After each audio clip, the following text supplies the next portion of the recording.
এই নির্দেশনায় আমি আপনাকে দেখাবো কিভাবে সফটওয়্যার লগইন করতে হবে এবং সফটওয়্যার পাসওয়ার্ড চেঞ্জ করতে হবে।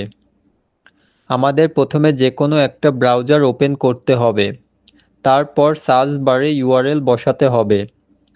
এই যে আমি সফটওয়্যারের লিঙ্ক বসালাম, তারপর এইভাবে সফটওয়্যারের পেজ ওপেন হবে। তারপর আমাদের সফটওয়্যারের ইউজার নেম এবং পাসওয়ার্ড বসাতে হবে। যেমন আমি ইউজার নেম এবং পাসওয়ার্ড বসালাম এবং লগইনে ক্লিক করতে হবে। লগইনে ক্লিক করার পর আমাদের সফটওয়্যার লগইন হয়ে যাবে। এইভাবে আপনি সফটওয়্যার লগইন করতে পারবেন।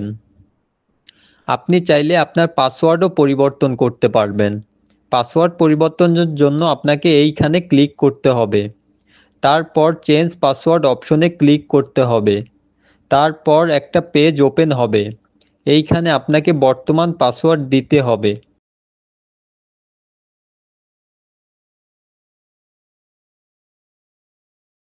তারপর আপনি নতুন করে যে পাসওয়ার্ড দিতে চান এইখানে বসাতে হবে। এই সেম পাসওয়ার্ড আপনাকে এইখানেও বসাতে হবে এবং বসানো হয়ে গেলে আপডেট পাসওয়ার্ডে ক্লিক করুন। আপডেট পাসওয়ার্ডে ক্লিক করার পর আপনার সফটওয়্যারের পাসওয়ার্ড পরিবর্তন হয়ে যাবে।